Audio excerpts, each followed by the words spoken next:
Bonjour, donc nous allons continuer notre travail sur le livre Maths c'est complexe.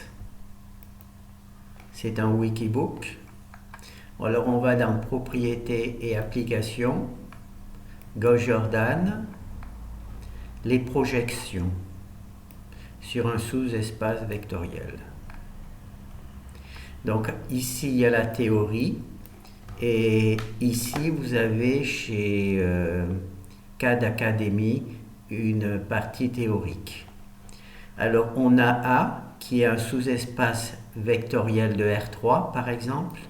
Il faut trouver la matrice V qui projette le vecteur X sur R3. D'accord? Alors il y a deux algorithmes, ce qui est bien, ce qui va nous permettre de faire deux travaux différents, et de voir s'ils nous donnent le même résultat. Alors la première matrice qu'on va appeler V, c'est celle-ci. Est-ce qu'on peut agrandir? Oh là, ah oui, là j'ai agrandi.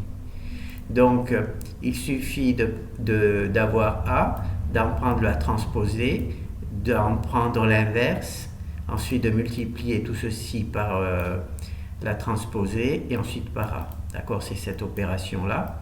Donc ça va nous donner notre matrice V qui va projeter X sur R3 par exemple, si on travaille sur R3.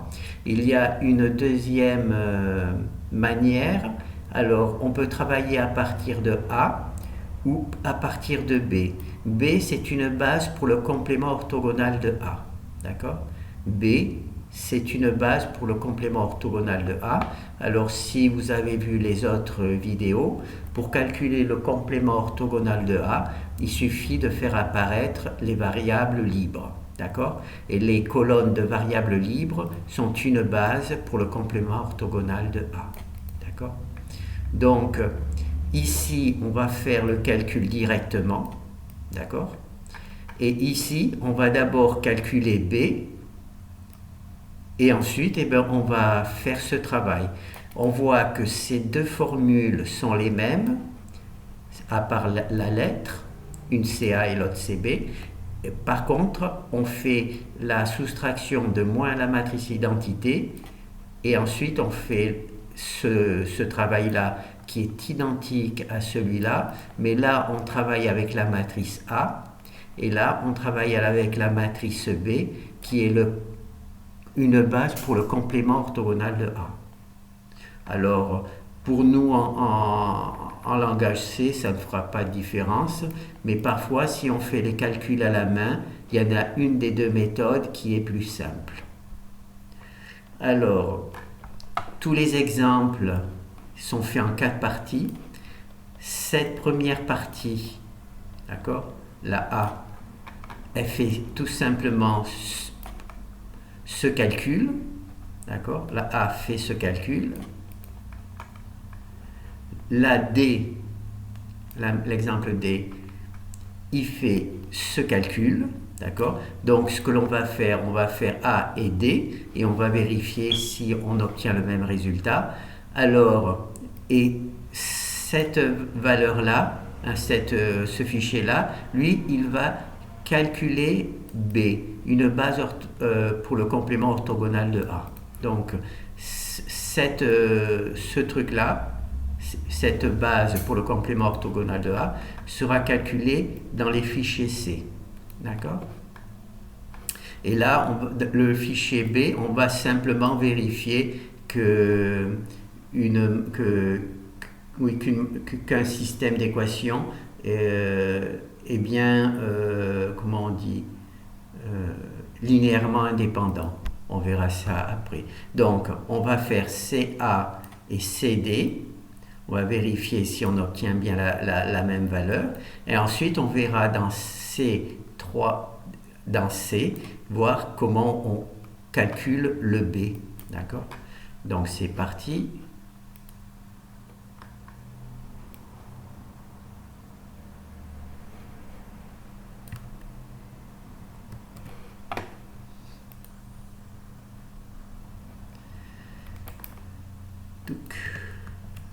Alors, on va récupérer le truc et on va récupérer le D aussi, puisque A et D doivent donner le même résultat. D'accord? Donc on récupère le D. Ouvrir. Donc là c'est le D. Alors c'est le 4. Le D c'est le 4. Et pas de chance, il est déjà occupé. Bon, tant pis, donc je vais mettre le 4 ici, c'est le D, et je vais ouvrir le 1, qui sera le A. Parce que sinon, ça va être trop compliqué pour moi si on joue avec les chiffres et les lettres. Voilà. Voilà, donc j'ai le C, le 3A ici.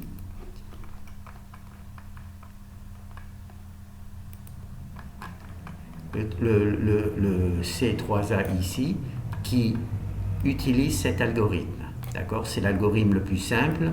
On a A et on fait ce petit algorithme. Et dans le 4, il y a, c'est le C3D. C3D. Alors, le C3D, c'est celui-là. Et là, on fait cet algorithme. Alors, il faut, avant d'utiliser cet algorithme, calculer la base B, qui est une base pour le complément orthogonal de A. Mais, comme c'est le fichier C, on le verra que si A et D fonctionnent. Donc si ça ne fonctionne pas, ben, vous ne le verrez jamais. C'est pas gentil. Donc,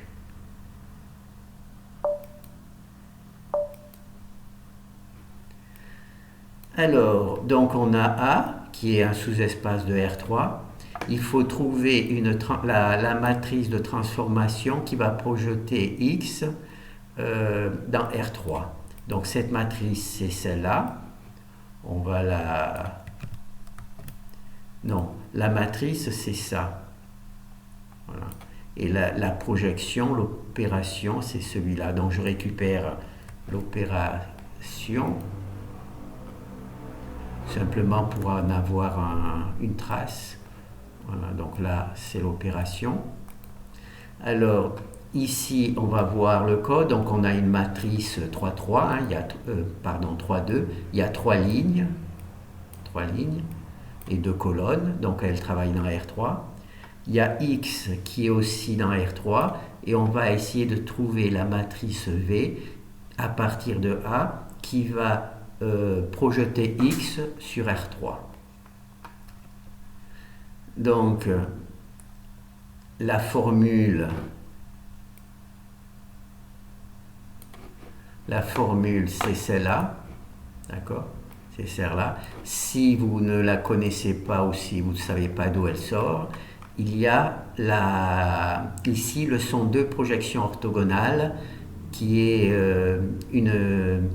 un cours théorique fait par CAD Academy et qui est très bien fait puisque c'est celui qui m'a permis de faire ça.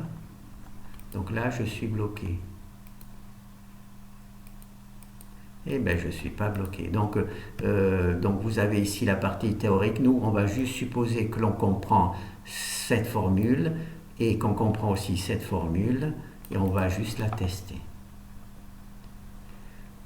Alors, on a donc cette formule. Donc, on va commencer par prendre le produit de A transposé multiplié par A.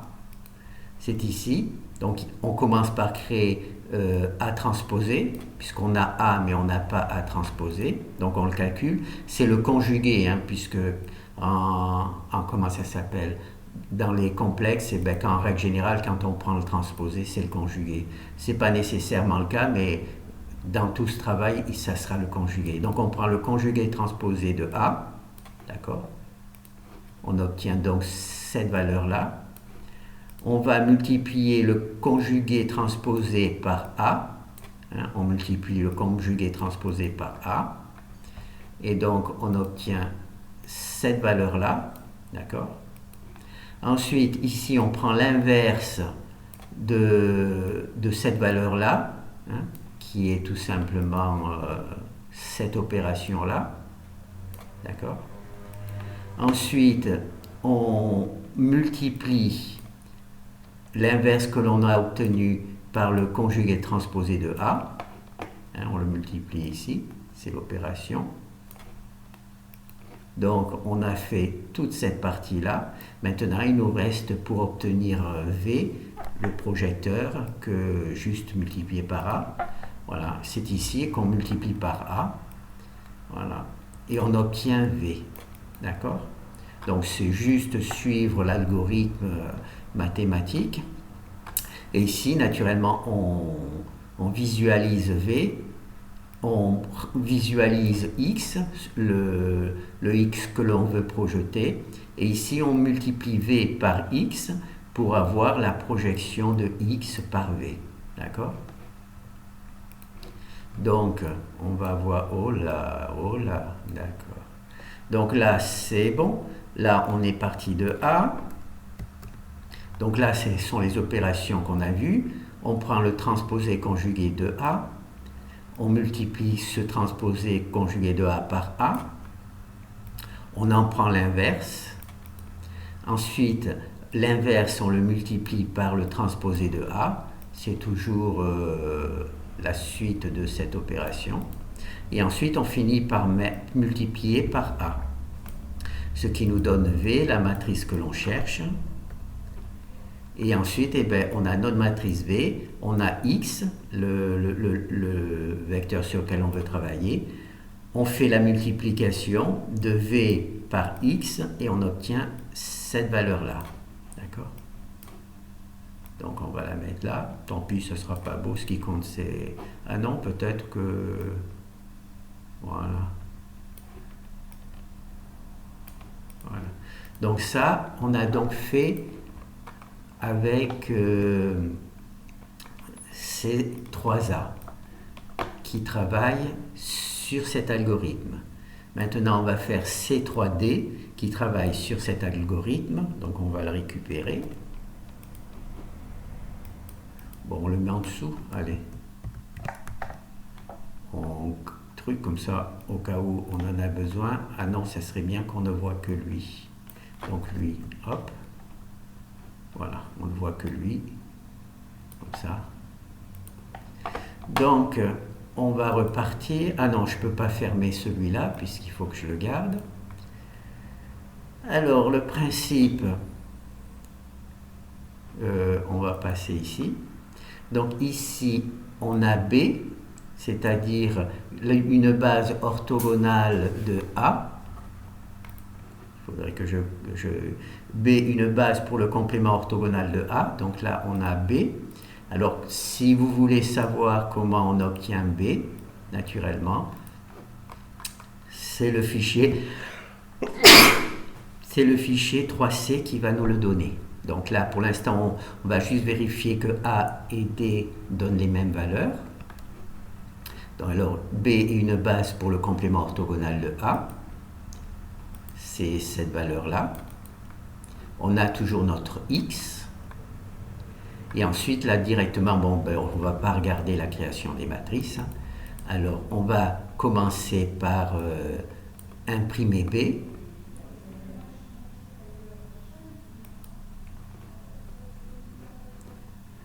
On va commencer par imprimer B et ensuite eh bien, on va faire l'opération, c'est-à-dire qu'on va prendre le complément orthogonal de B, on va prendre le transposé conjugué de B, c'est ici, hein, on a pris le conjugué transposé de B, on multiplie le conjugué transposé de B par B, conjugué transposé de B par B, on le multiplie. Donc là, on a fait cette opération-là. Là, on en prend l'inverse. Voilà. Donc on en prend l'inverse. Et là, comme en fait c'est une matrice 1-1, ce que j'ai fait, j'ai créé un nombre complexe, d'accord. Ici, j'ai créé un nombre complexe, et ici, j'en ai pris l'inverse. Et je copiais dans la matrice 1, 1 cet inverse. Donc, pour calculer l'inverse du matrice 1, 1, je préfère le faire à la main, en attendant éventuellement d'installer le calcul dans la matrice. D'accord. Comme je n'ai pas installé ce calcul dans la fonction, je le fais à la main. Donc là, j'ai donc mon inverse. J'ai donc cette partie-là. Donc maintenant, je vais multiplier l'inverse par bt. Donc j'ai l'inverse ici, j'ai le transposé conjugué et j'obtiens donc ce truc-là. Donc on a fait cette partie-là jusqu'à présent. Et maintenant, la partie, donc là il y a l'inverse multiplié par bt, on le multiplie par b. Alors dans l'exemple précédent, c'était terminé, on avait le résultat, et maintenant il faut faire la soustraction par rapport à la matrice identité. Donc ici on a notre matrice identité, on a une soustraction, et on soustrait tout le calcul précédent à la matrice identité, et on obtient la fin de notre algorithme, c'est-à-dire V. Et il faut que V de cet algorithme soit identique, malgré que les calculs soient différents, du V de la page différente. D'accord. Donc là, ensuite, on fait le calcul, on montre V, on imprime tout simplement V, on imprime tout simplement X, et là, on multiplie V par X, et si les deux V sont identiques, normalement les X sont identiques, donc on aura le même résultat. Donc là, on va y aller.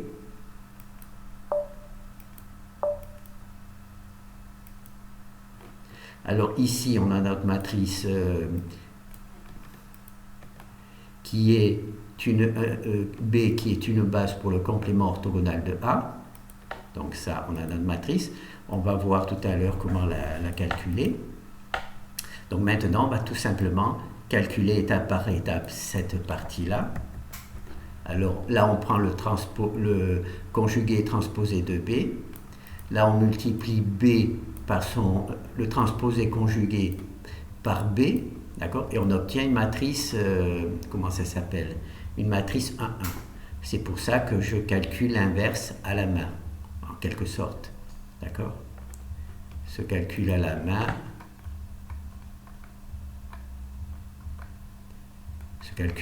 se fait ici. Je crée ici un nombre complexe, d'accord. Ici, j'ai la partie réelle de la matrice, je donne la partie réelle de l'inverse de A. Ici, j'ai la partie complexe de la matrice 1, 1, et je donne l'inverse de A, la partie imaginaire. D'accord. Ça, c'est un petit truc qui fait. Normalement, le résultat, c'est inverse de A, d'accord, pour l'obtenir. Mais si on met point R, au lieu de donner l'inverse de A, il donne juste la partie réelle. Et si on met un point I, il donne juste la matrice, comment ça s'appelle? La partie imaginaire. D'accord. Ça, c'est simplement du langage C. Hein. Donc, c'est là où on voit qu'on a calculé l'inverse. Voilà, c'est donc l'inverse. C'est une matrice 1, 1. C'est pour ça que je n'ai pas pu utiliser la fonction normale. Je vous ai dit précédemment que j'ai oublié de faire deux étapes. Si c'est une matrice 1, 1, de l'inverser directement, comme je l'ai fait ici, sans passer par les calculs. Je ne l'ai pas fait, donc je suis obligé de le faire ici. Donc là, on multiplie simplement notre inverse par la transposée de B. On multiplie tout simplement, notre inverse par la transposée conjuguée de B. Donc c'est ce qu'on fait là, on l'a vu dans le code. Et finalement, on multiplie ça par B. D'accord. Donc c'est cette partie-là. On a donc fait toute cette partie-là jusqu'à présent. Et pour obtenir V, il faut juste soustraire au calcul précédent la matrice identité. Donc on a notre matrice identité, on soustrait tout le calcul qu'on a fait au-dessus, et on obtient cette valeur-là. D'accord? Qui est cette valeur-là. Et on va vérifier si ces deux valeurs sont identiques. Donc on va réduire. Voilà.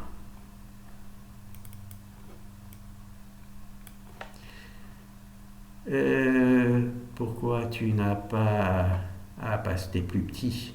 Il ne faut pas que tu sois plus petit. Il ne faut pas avoir peur. Il faut être de la même taille. Comme ça, eh ben, on voit bien qui vous est. Alors ici, on calcule, comme on a vu avec ce premier algorithme, on obtient cette valeur-là. Ici, on calcule avec le deuxième algorithme, c'est-à-dire avec B qui est une base du complément orthogonal de A. D'accord? Ici, on calcule avec A, ici avec B qui est le complément orthogonal de A, et on obtient exactement les mêmes valeurs, à au moins 4 chiffres après la virgule. Et on voit que le V que l'on a calculé, hein, qui est le V ici que l'on a calculé dans cette page, et qui est le V que l'on a calculé dans cette page, et bien on voit qu'ils sont identiques. Voilà. Alors, donc là, on est d'accord. Bon, ben, on a au moins au niveau de cet exemple, on a bien obtenu que cet algorithme donne le même résultat que cet algorithme. Cet algorithme qui travaille sur A et cet algorithme qui travaille sur B, qui est un complément orthogonal de A, eh ben, donne le même résultat du point de vue numérique. Alors maintenant, on va voir C. C'est le fichier qui va permettre de calculer. Donc on va ouvrir le 3. Voilà, comme ça on garde bien le truc. Voilà. Donc là c'est tout simplement... Ah d'accord. Vous voyez, là j'ai copié le truc là. Donc là il y a un programme. Et là, il y en a deux. Donc, il y en a deux. J'ai oublié de tout sélectionner. J'ai directement...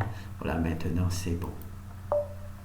Alors, on va tout simplement... Bon, on va le voir directement, comme on a l'habitude de... Alors, on a une matrice A. Pardon, on a un système... Oh non, là, on a notre matrice AT, hein, celle sur laquelle on veut travailler. Puisqu'on veut calculer le complément B, une base du complément orthogonal de A, donc on part de A. Ici, on a 0, 0. Pourquoi? Parce qu'on va résoudre un système et que pour mon travail personnel, quand on travaille sur un système, il faut absolument qu'il y ait un B. D'accord?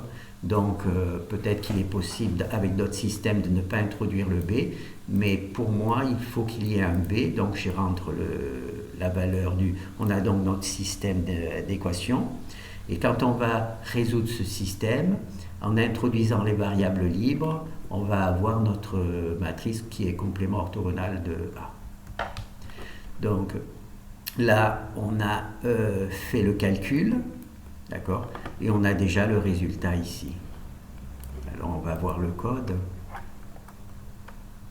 Donc ici on a notre matrice, notre système d'équations, hein, la transposée de A, la conjuguée transposée de A, auquel on a associé le B. Le B c'est 0, 0. Un 0 pour le réel, un 0 pour les trucs. Donc ici, on a imprimé notre matrice A, non, la composée, le conjugué de A, le conjugué transposé de A. Ici, on a imprimé B et ici, on a imprimé le système. Donc, on applique Gauss-Jordan partial pivoting, d'accord? Et ensuite, on introduit les lignes de 0. Une fois qu'on a introduit les lignes de 0, on a introduit les variables libres. Ça, je ne peux pas le reprendre depuis le truc, hein, on l'a vu dans plusieurs exemples. Et ensuite, on travaille sur la matrice gauge-journal total pivoting qui va, donc là, cette version-là, elle va mettre 0 sous les pivots. Là, on va introduire les lignes de 0 et les variables libres. Alors, sous le pivot, il n'y a que des zéros. Par contre, au-dessus des pivots, il y a des valeurs. Et c'est Gauss-Jordan qui va mettre toutes ces valeurs au-dessus à nul. Et cela va nous donner la matrice fruit. Voilà, AB fruit. Voilà, ça va nous donner la matrice AB fruit. C'est cette matrice-là. Voilà, c'est cette matrice-là. D'accord? Alors au début, on ne peut pas faire à chaque fois tous les trucs, même si ça aurait été intéressant. Donc là, on avait donc une variable libre. Je pense qu'il n'y avait qu'une seule variable libre, oui. Voilà, une seule variable libre. Et on obtient le résultat ici. Voilà. On obtient cette valeur-là, donc on peut la récupérer ici. Voilà. On la met dans le 4. Voilà, donc là, c'est les valeurs. Je vais juste la mettre en dessous pour montrer que c'est les mêmes. Alors, il y a la première, les deux premières valeurs, c'est la partie réelle et imaginaire de B. Donc, on la supprime, puisqu'on n'en a pas besoin. C'est bien orthogonal, puisque le vecteur nul est orthogonal à truc, mais pour les calculs, il ne sert à rien. Donc là, on retrouve bien les valeurs qui sont ici. Voilà. La seule chose, c'est que j'ai voulu faire le malin et puis j'ai supprimé les zéros. C'est idiot parce qu'on ne le reconnaît pas. Voilà. Et là, on a le truc. On peut refaire maintenant le calcul. Voilà. Toc, toc. Et oui, donc c'est déjà les résultats. Et on va faire le calcul avec le premier exemple. Toc, toc. Et on a le résultat. Donc on va réduire choc. Pas trop quand même. Alors, on va tenter notre chance. Non, voilà, celle-là, c'est pas la bonne. Là, c'est le calcul de truc. Donc c'est le deuxième. Voilà. Voilà, donc là, c'est le calcul avec cet algorithme. Et celui-là, c'est avec B, qui est une base du complément orthogonal de A. D'accord? Et on obtient bien les mêmes valeurs. Alors maintenant, ce que l'on va faire, c'est juste faire les exemples suivants qui sont simplement de taille supérieure. Donc là, c'est dans R3. Donc là, on va faire beaucoup plus rapidement. Hein. On va juste vérifier que les calculs sont bons. Donc là, c'est le premier, c'est le A. Donc on va prendre maintenant le C. On va pas prendre le C, on va prendre le D. Parce que le D et le A doivent avoir le même résultat. Donc ça, c'est le 4. Alors le 4, c'est le D, donc j'ai bien vérifié. Donc maintenant, je vais lancer. Voilà. Donc là, on se rappelle, il faut faire tout ce calcul. C'est maintenant que ce calcul est en train d'être fait. Voilà. Toc, toc, toc, toc, toc. Et là, donc, vous avez vu précédemment, c'était la matrice ATA était une matrice 1-1. Donc, j'ai utilisé le calcul à la main, en quelque sorte. Mais là, j'ai vraiment utilisé la fonction inverse. Voilà, là, j'ai vraiment utilisé la fonction inverse parce que c'est une matrice 2-2. Alors que la matrice 1-1, je ne l'ai pas traitée. Je ne sais pas pourquoi je l'ai fait, parce que d'habitude, je le fais toujours. Je traite toujours les matrices 1-1. Et là, je ne l'ai pas fait. Bon, ben, tant pis, je suis puni. Hein. Donc là, on inverse notre matrice ATA. On le multiplie par AT. Donc, on fait tout cet algorithme. On obtient cette valeur-là. On est juste dans R4 alors que tout à l'heure on était dans R3. Et là, donc, on a X3, on a notre matrice V ici qui projette et on obtient cette valeur-là. Donc ça, c'est l'algorithme. Pardon. Ça, c'est le premier algorithme. Bon, je ne peux pas le réduire plus, tant pis, hein, je détruis la matrice, c'est pas grave. Ça, c'est le premier algorithme qui travaille avec A. Maintenant, on va voir le deuxième algorithme qui travaille avec B, qui est une base du complément orthogonal de A.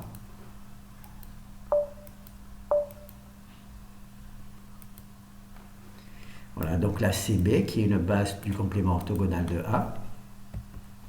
Donc là, on fait les calculs. Donc on prend le conjugué transposé de B, on le multiplie par B, on en prend l'inverse, on en prend l'inverse, on le multiplie par le truc là. Et ensuite, on le multiplie par B et ensuite on fait la soustraction de la matrice identité moins le calcul, on obtient cette valeur-là. Voilà.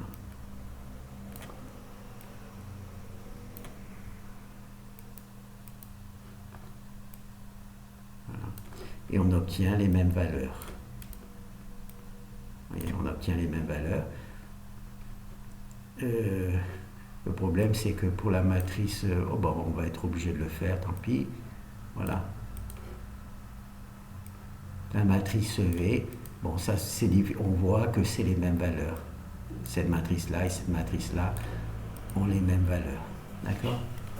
Donc ça, on l'a vu maintenant avec...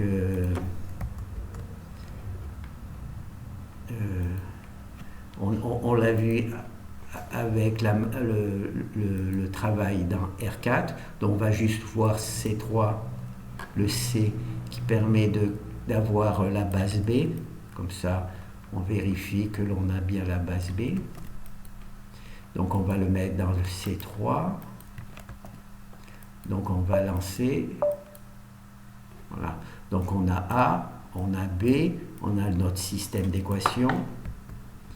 Et là, on le résout, hein, comme je vous ai présenté précédemment, et là, on a le résultat. Alors là, le résultat, il est très difficile à récupérer comme ça parce que il ne fonctionnerait pas dans notre fichier. Alors, qu'est-ce que l'on fait? Alors là, on va juste voir avant de le faire. Donc, il y a Gauss-Jordan en partial pivoting qui est utilisé sur notre matrice. On introduit une ligne de 0, on met les variables... D'accord, voilà. On introduit les variables libres. Je n'ai pas imprimé ces travaux pour rendre plus léger. Je n'ai pas imprimé les travaux intermédiaires. Donc là, on applique ensuite sur notre matrice avec les variables libres, on applique simplement Gauss-Jordan et on obtient notre matrice B. Voilà, B qui est ici. Voilà, qui est imprimée ici. Donc ici, notre matrice B, on l'imprime avec des virgules, mais avec deux colonnes.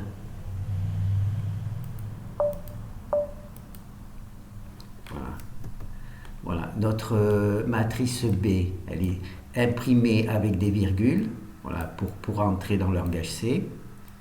Le fait d'obtenir ces virgules, c'est parce que j'ai mis un P majuscule.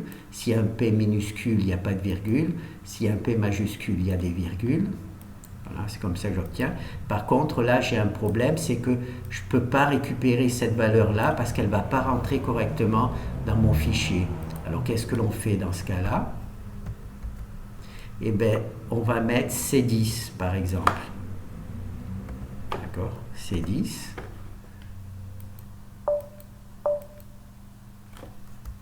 Alors, à l'affichage, c'est tout moche. Par contre, quand je vais récupérer ce code-là et que je vais le mettre dans mon fichier, C4, le D, voilà, c'est ici, hein, le fichier. Là, je vais le mettre en dessous pour vous montrer que c'est truc. Ah, raté. Raté. Je n'ai pas récupéré le code. Voilà, donc là, j'ai le code. Vous voyez, là, alors que là, il est complètement déstructuré. Quand on le recopie dans le truc, là, il est parfaitement structuré. Donc, il suffit d'enlever le B, comme on a fait d'habitude. La partie réelle et la partie imaginaire, les deux zéros du B. Et on a tout simplement notre valeur. D'accord? On a tout simplement notre truc. Voilà. On va juste maintenant faire le 5. Ça nous donnera une idée de pour renforcer le truc. Donc on fait toujours la même chose. Le premier, c'est le premier algorithme.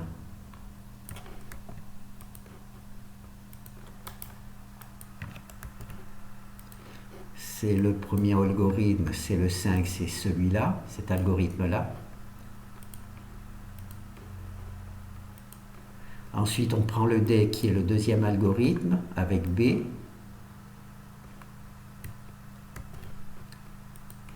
On le met dans le 4, D4. Voilà.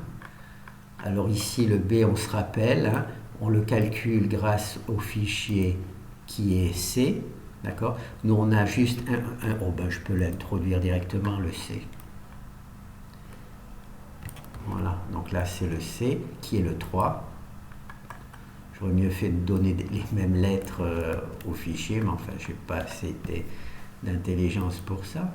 Donc là, A1, D4, et le 3, c'est le C. Donc on va voir, on va commencer par calculer cet algorithme.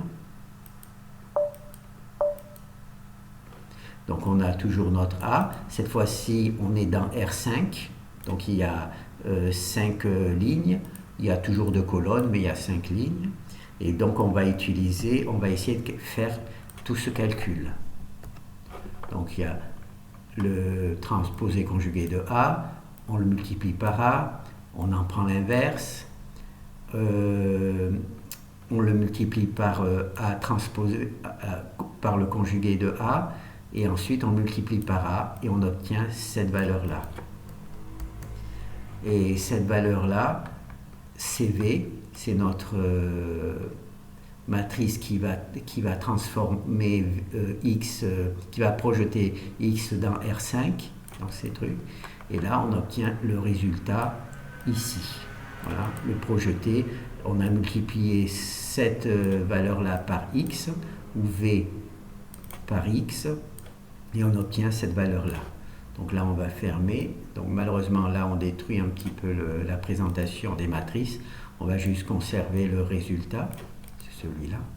Maintenant, on va faire la même chose, mais à partir de la matrice B, qui est le complément orthogonal de A.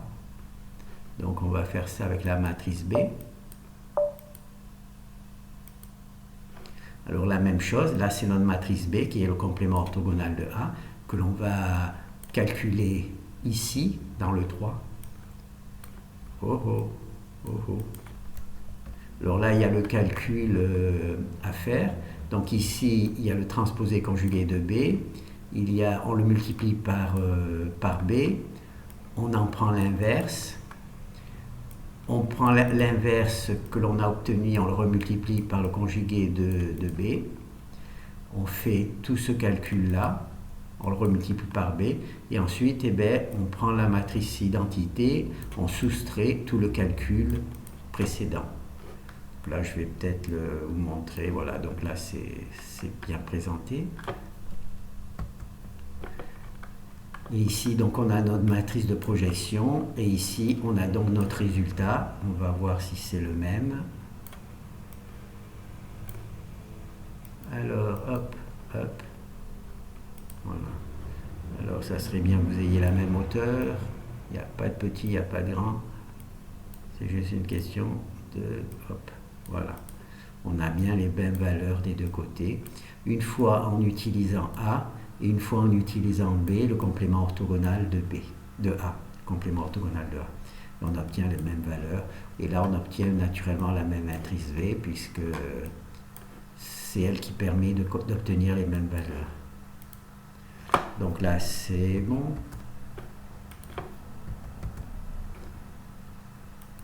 Alors, il nous reste juste à voir C. Donc, on part de notre matrice à transposer, conjuguer. Donc là, c'est un truc. Donc là, il y a 1, 2, 3, 4, 5 colonnes et 2 lignes. On rajoute le B pour avoir un système d'équations que l'on est capable de résoudre. Alors là, on a introduit, on a dans un premier temps utilisé Gauss-Jordan en partial pivoting. Ça nous a mis des zéros en dessous des pivots. Et là où c'est qu'il y a des lignes libres, on a introduit les lignes libres, des lignes vides, et ensuite on a mis les variables libres, et ensuite on a appliqué Gauss-Jordan, et c'est ici qu'on a appliqué Gauss-Jordan, et on a eu le résultat, et le résultat c'est celui-là. Voilà. Alors là, naturellement, si je récupère comme ça, je ne peux pas le mettre dans le fichier. Il y a des virgules ici, et il n'y a pas de virgule ici, parce que ici, j'ai utilisé un P majuscule. Donc là, il y a C2, je vais mettre C10 pour que je puisse le récupérer correctement et facilement. Voilà. Donc là, c'est tout désorganisé, mais quand je le récupère, ça va être organisé dans mon fichier. Alors, donc, c'est ici. Donc là, je le mets en dessous. Voilà, là, c'est bien organisé. Alors, le premier élément, c'est B, 0, 0, donc on le fait disparaître. Il est bien orthogonal aussi, mais il n'a pas d'utilité, puisque il n'a pas d'utilité. Et voilà, et on a les valeurs identiques au-dessus et en dessous. Voilà. On a les deux valeurs trucs. Bon, ben c'est un travail qui est joli, hein. J'ai trouvé que c'était intéressant. Alors, ce qui est intéressant, c'est qu'il y a deux algorithmes qui permettent de faire le même travail. Donc, on le fait une fois avec A et une fois avec B, qui est le complément orthogonal de A. Et en fin de compte, on voit les mêmes résultats. On a eu les mêmes résultats. Il y a la matrice qui permet les calculs intermédiaires, qui nous a permis de résoudre un système avec des variables libres. Donc on a vu un petit peu un ensemble de travaux que l'on a fait avec d'autres exemples. Là, on a tout réuni ensemble. Bon, ben merci.